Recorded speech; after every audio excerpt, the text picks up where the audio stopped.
ان الذین یغضون اصواتهم عند رسول اللہ، بے شک لوگ جو جھکاتے ہیں آوازوں کو پیغمبر کی موجودگی میں، اولئک الذین امتحن اللہ قلوبهم للتقوی۔ چنانچہ روح المعانی میں قاضی عیاض کے شفا کے حوالے سے لکھا ہے کہ چاروں ائمہ کا اتفاق ہے کہ رسول اکرم صلی اللہ علیہ وسلم کے روزے کے سامنے آہستہ آواز میں درود شریف پڑھا جائے گا۔ نماز میں آہستہ پڑھا جاتا ہے، روزے کے سامنے آہستہ پڑھا جاتا ہے، تو اونچی آواز سے درود شریف کس جگہ ہے؟ وہ جگہ مجھے بتائیے، وہ کون سی جگہ؟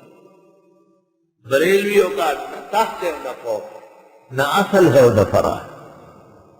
دو ہی تو قابل احترام وقت ہے، یا نماز کا اختتام جس میں نبی نے درود مقرر کیا بیٹھ کر آہستہ اپنا اپنا، اور دوسرا پیغمبر کے روزے پر وہاں آہستہ درود ہے بغیر آواز کے۔ چاروں ائمہ اس پر متفق ہیں۔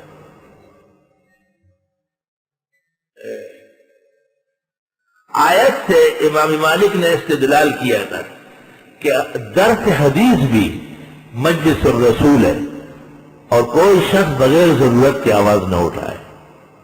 فمن رفع صوتہ یزجر، جو اونچی آواز سے بول لیتا، امام مالک کہتا ہاں حدیث کے سامنے اونچا بولتے۔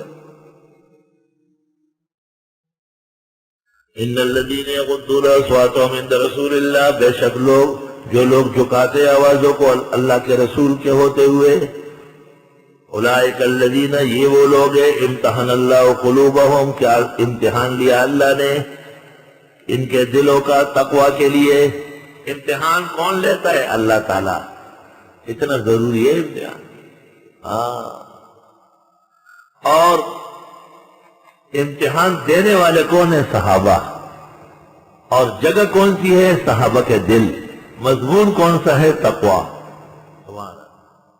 ممتحن اللہ تعالیٰ ہے، ممتحن بھی صحابہ ہے، محل قلوب ہے، مضمون و مقالہ تقوی ہے۔ پھر نتیجہ کیا نکلا؟ لہم مغفرۃ و اجر عظیم، ان کی بخشش ہوگی اور اجر عظیم ہوگا۔ الحمدللہ جامعہ کو اس سال درجہ سادسہ میں پورے پاکستان میں پوزیشن ملی۔ رات کو وفاق کے حضرات نے مبارکبادی کا فون کیا تھا۔ ان الذین ینادونک من وراء الحجرات، بے شک جو لوگ آواز دیتے آپ کو قبروں کے باہر سے۔ پیغمبر گھر میں ہے، گلی میں ایک آدمی کہتے یا محمد اخرج منا، حضرت آئیے۔ فرمایا جو لوگ آپ کو گھر سے باہر سے آواز دیتے ہیں، اکثرہم لا یعقلون، اکثر ان کے عقل نہیں رکھتے۔ تو جو لوگ پاکستان سے آواز دیتے ہیں، اکثرہم لا یؤمنون، ان کا ایمان ہی نہیں ہے۔ خود سوچ لے، نبی زندہ ہے اور گھر میں ہے، اور مخلص صحابہ باہر سے آواز، فرمایا بے عقلی کی بات ہے، خبردار کہ تم نے آواز۔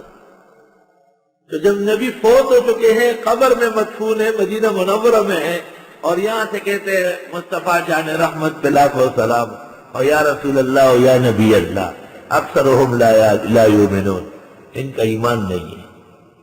وَلَوْ أَنَّهُمْ صَبَرُوا، اور اگر یہ صبر کر لیتے، حَتَّى تَخْرُجَ إِلَيْهِمْ، یہاں تک کہ آپ نکل آتے ان کے لیے، لَكَانَ خَيْرًا لَهُمْ، یہ بہتر ہے ان کے لیے۔